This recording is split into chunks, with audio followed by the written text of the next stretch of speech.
안녕하십니까. 2024년도 부동산 강제금액 권리 분석 강의 시작하겠습니다. 오늘 강의 주제는 이제 저번 시간에 이어서 가처분을 주제로 강의를 할 겁니다. 오늘은 드디어 이제 가처분의 마지막, 강의 주제가 되겠습니다. 가처분과 관련해서 특이한 사항들이 몇 가지 나오는데, 그거를 중점적으로 지금 이제 강의를 구성하고 있으니까, 이 부분을 갖다 좀 몇 번 이렇게 반복해서 들으시면은 경매 절차에서 가처분이 나오더라도 큰 무리 없이 여러분들이 경매 절차에서 권리 분석이 가능하실 겁니다. 자, 강의 진행하겠습니다. 아, 최선순위 가처분 등기가 존재함에도 경매 절차가 진행되는 경우를 보겠습니다. 그러니까 최선순위 가처분 등기가 문제가 되는 경우는 저희가 이제 가처분 강의 두 번째 시간에 저희가 강의를 했었던 내용인데, 가처분의 피보전 권리가 소유권 이전 등기 청구권이면서, 그 가처분 등기가 최선순위인 경우에 그 경우에는 이 법원에서 더 이상 경매 절차를 갖다가 진행을 안 시키고 단지 경매 개시 결정 듣기만 해놓은 상태에서 그대로 홀딩 내지는 스톱해 놓는다는 그런 그런 내용을 제가 이제 설명드린 적이 있습니다. 그래서 그 내용을 한번 참조를 해보시고요. 근데 그거에 반하는 그런 현상들이 좀 몇 가지 좀 발생을 합니다. 경매 절차에서도 간혹 눈에 띄어요. 그렇기 때문에 제가 이제 요거를, 아, 본 강의로 이제 제가 구성을 해봤습니다. 자, 내용을 보겠습니다. 자, 이제 등기부의 갑구고요. 김일남 씨 앞으로 소유권이 이전이 된 이후에, 채권자 홍길동 씨가, 어, 피보전 권리를 소유권 이전 등기 청구권으로 하는 가처분을 신청을 했습니다. 그게 이제 결국 여긴 최선순위 가처분이 되는 거죠. 최선순위 가처분이면서 어, 이, 어떤 본안 소송이 아직 결론 나지 않은 그런 경우가 되겠습니다. 근데 그 이후에 여기서 이제 가처분 채권자가 위에 보면 홍길동 씨였었죠. 근데 그 이후에 소유권 이전이 되면서 소유자가 또 홍길동 씨로 나오는 경우가 있습니다.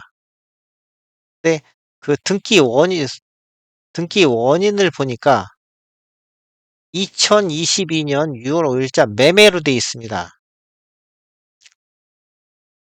이게 가령, 그러니까 이, 이, 2번, 3번, 4번 요 등기를 놓고서 유출을 해보건데, 그 내용은 이렇습니다. 자, 홍길동, 어, 김일남 씨하고 홍길동 씨 사이에 어떤 금전 거래가 있었고요. 그거에 의해서, 어, 이 김일남 씨는 홍길동 씨한테 소유권을 이전을 해줘야 되는 어떤 의무가 발생을 했는데, 김일남 씨가 그 의무를 이행하지 않았기 때문에 홍길동 씨는 빡쳐서 어, 피보전 권리를 소유권 이전 등기 청구권으로 하는 가처분을 신청을 한 걸로 보입니다. 이 3번 등기를 놓고 봤을 때.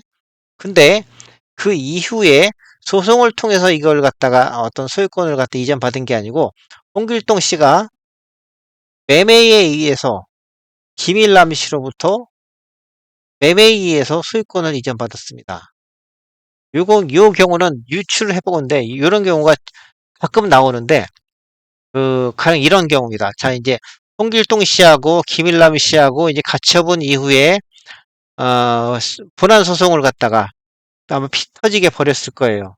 소송을 하지 않았으면은 아직 가처분만 해놓고서 그냥 서로 신경전만 벌이는 그런 상황이겠죠. 어쨌든 소송을 진행을 했거나 또는 아직 소송은 전 단계이거나 둘이 서로, 가령 소송을 진행한다고 했을 때 놓고 본다면은, 그 경우를 가정을 한다면은 둘이 김일남 씨하고 홍길동 씨하고 서로 피 터지게 법원에서 싸웠을 겁니다. 싸우다가 하도 이제 김일남 씨가 결국은 이제 지친 거죠. 홍길동 씨의 주장이 상당히 일리가 있을 수도 있고, 아니면 김일남 씨가 싸우다가 아예 지쳐가지고, 아유, 그래. 너 이 소유권 그냥 네가 가져가라.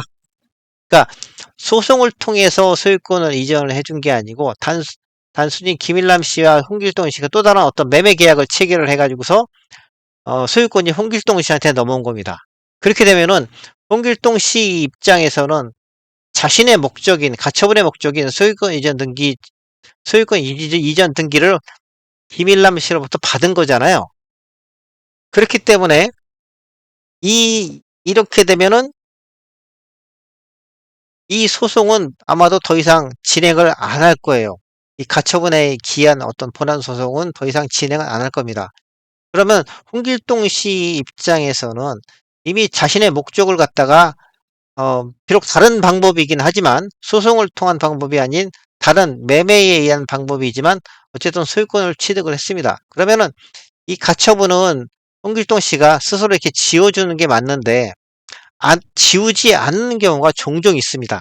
그러니까 홍길동 씨는 그냥 본인의 목표인 소유권을 이전받았으니까 아마도 너무 좋아서 그러시는지 모르겠지만 가처분은 그대로 깜빡 놔두고 그대로 빼먹고 가처분 말소를 그대로 놔두는 경우가 종종 있습니다.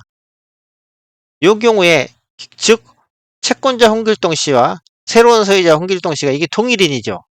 이렇게 나오게 되면은 이게 등기 목적이 이렇게 떴습니다. 결국 이 등기 목적이 중요한데 이게 어떤 확정 판결에 의한 소유권 이전이 아닌 매매에 의한 이렇게 소유권 이전이죠. 그러니까 소송 진행 중에 김일남 씨가 홍길동 씨에게 부동산 소유권을 그냥 이전해 준 겁니다. 이게 어떤 이유에서인지는 모르겠지만, 그러니까 어떤 뭐 합의를 통했든지 아니면 소송 싸우다 지쳐서 그랬는지 또는 홍길동 씨의 주장이 아주 굉장히 그 유력했기 때문에 홍길동 씨의 주장이 받아들여질 가능성이 아주 높았기 때문에 그랬는지는 모르겠지만 어쨌든 간에 김일남 씨는 홍길동 씨한테 이렇게 소유권 이전해 준 겁니다. 그러면 이렇게 뜹니다. 등기가. 가처분 따로 소유권 이전 따로. 그 이후에 강제경매 개시결정이 이렇게 들어오면은 원래 이 등기 내용만 놓고 본다면 가처분이 최선순위이죠. 최선순위 소유권 이전 등기 청구권을 피보존 권리로 하는 가처분이 이렇게 살아 있습니다. 근데 그 뒤에 보니까 이미 홍길동 씨가 소유권을 취득을 했어요. 이 경우에는 이 가처분의 목적이 취지가 결국은 소멸한 겁니다. 가처분이 더 이상 필요가 없는 거죠. 송길동 씨는 소유권을 받아왔으니까. 이런 경우에는 경매가 진행이 됩니다. 경매가 진행되는 경우가 상당히 많습니다.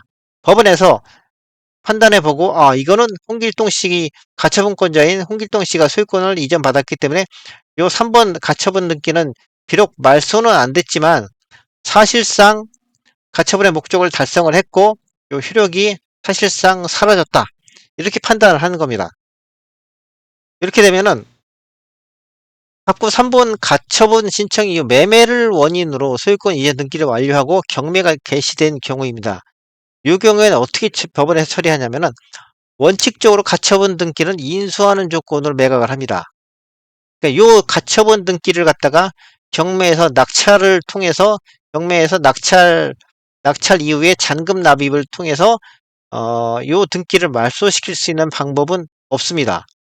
즉, 요 가처분 등기는 인수하는 조건으로 매각을 할 수밖에 없습니다.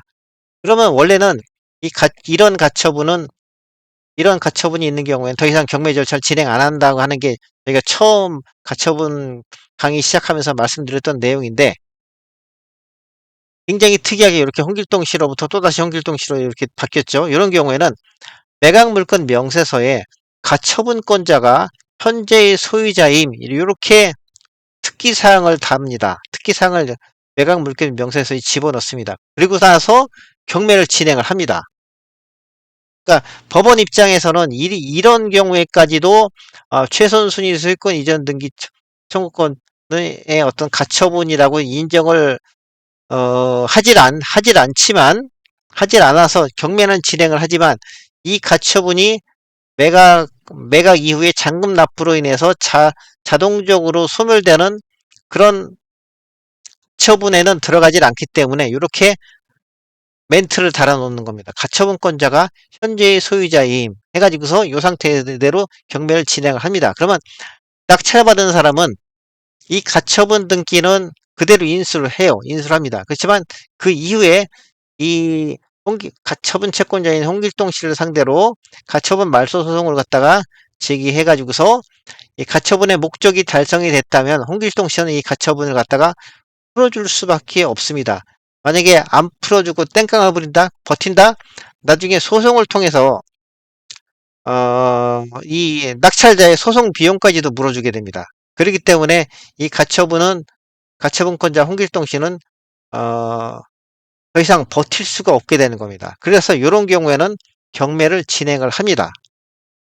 여기 좀 가처분에서 좀 특이하죠. 또 하나 보겠습니다.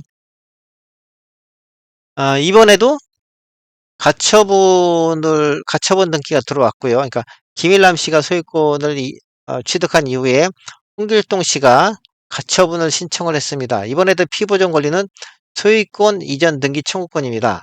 근데 이번에는 4번 등기로 소유권 이전이 됐는데 이번에도 소유자가 홍길동 씨인데 이번엔 등기 목적이 동일인이죠. 등기 목적이 인천지방법원의 확정 판결입니다. 그래서 요거는 이 위에서 보시면은 이거는 소송 따로, 가처분 따로, 그 다음에 소유권 이전 매매 따로, 매매 계약서 따로, 이렇게 된 케이스입니다. 요 가처분과 소유권 이전은 전혀 별개로 연결되는 고리가 없습니다. 근데 요 경우에는, 요게 이제 어떻게 보면 가처분의 가장 이제 표준적인 그런 이제 행태인데, 그런 모양인데, 가처분 이후에 본안 소송을 진행을 한 거예요. 가지고 인천지방법원에서 이 본안 소송을 갖다 진행을 해가지고서 확정 판결이 났습니다. 판결이 확정이 됐어요. 그래서 홍길동 씨가 아마도 승소를 한 겁니다. 승소를 한 걸로 보입니다. 그래서 아마도 이 판결문에는 그렇게 돼 있을 겁니다. 김일남 씨는 홍길동 씨한테 이 부동산의 소유권을 이전해줘라. 이렇게 아마 판결이 났을 겁니다. 그 판결문을 가지고 등기소에 가지고 가서 등기를 해달라고 하면 이렇게 소유권 이전 등기를 해줍니다. 즉 소송 결과에 의해서 홍길동 씨가 판결에 의해서 홍길동 씨가 소유권을 이전을 해온 게 되겠습니다. 즉 김일남 씨는 소송에서 패소하고 홍길동 씨가 소송에서 승소한 거죠. 근데 그렇게 이 경우에 그 이후에 강제경매가 들어왔어요. 강제경매가 이렇게 들어왔는데 요 경우에도 보면은 저희가 그 가처분 첫 강의 시간에 강의 드린 내용 있죠? 최선순위 소유권 이전 등기 청구권 가등기 가처분인 경우에는 더 이상 경매 절차를 진행을 안 하고 스톱을 시켜놓는다.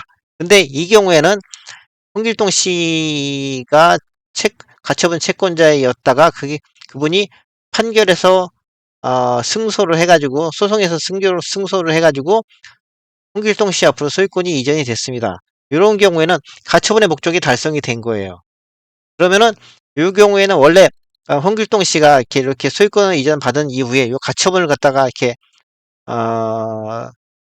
희화해주면 참 고마운데 그러지 않은 경우가 종종 있습니다. 그냥 놔둬요. 왜 그러는지 저도 잘 모르겠는데 그러니까 승소해가지고 소유권을 갖다 취득을 한 거에 너무 기뻐가지고 가처분 말소하는 걸 갖다가 깜빡하는 모양이에요. 그러면 요 이후에 채권자 이갑수, 그러니까 이 이갑수라는 분은 결국은 홍길동 씨의 채권자가 되겠죠. 이갑수 씨가 강제경매를 신청을 한 경우에는 요 경매는 진행이 됩니다. 위에서와 똑같이 3번의 가처분의 본안소송에서 승소하여 4번의 소유권 이전 등기를 완료하고 가처분 등기를 말소시키지 않은 상태에서 경매가 개시된 경우입니다. 이 경우에도 원칙적으로는 가처분 등기를 인수하는 조건으로 매각을 하되 매각물권 명세서에 이번에도 가처분권자가 현재의 소유자임이라고 해가지고서 이렇게 기재를 합니다. 그리고 나서 경매는 그대로 진행을 합니다. 그러면은 이 경우에도 낙찰자가 이제 어떤 제3자가 낙찰을 받으면은 요 가처분은 따로 별도로 말소를 추진을 해서 홍길동 씨로부터 말소를 받아내야 됩니다. 보면 홍길동 씨는 이 가처분 말소 소송에서 소송까지 갈 것도 없어요, 사실. 풀어달라고 가처분 말소해달라고 낙찰자가 요청을 해오면은 요 가처분 등기는 말소를 해줘야 됩니다. 만약에 안 해주면은 상대방이 소송을 걸어오면은 그 소송 비용까지도 홍길동 씨가 나중에 뒤집어 쓸 수 있습니다. 그러니까 괜히 고집 부리시면은 홍길동 씨는 고집 부리시면 안 돼요. 자, 오늘 강의는 여기까지 마치겠습니다. 오늘 요거로서 이 강의로서 가처분 등기는 다 이제 종교를 지은 겁니다. 다음 시간에는 또 다른 주제를 가지고서 여러분들을 찾아뵙겠습니다. 이상입니다.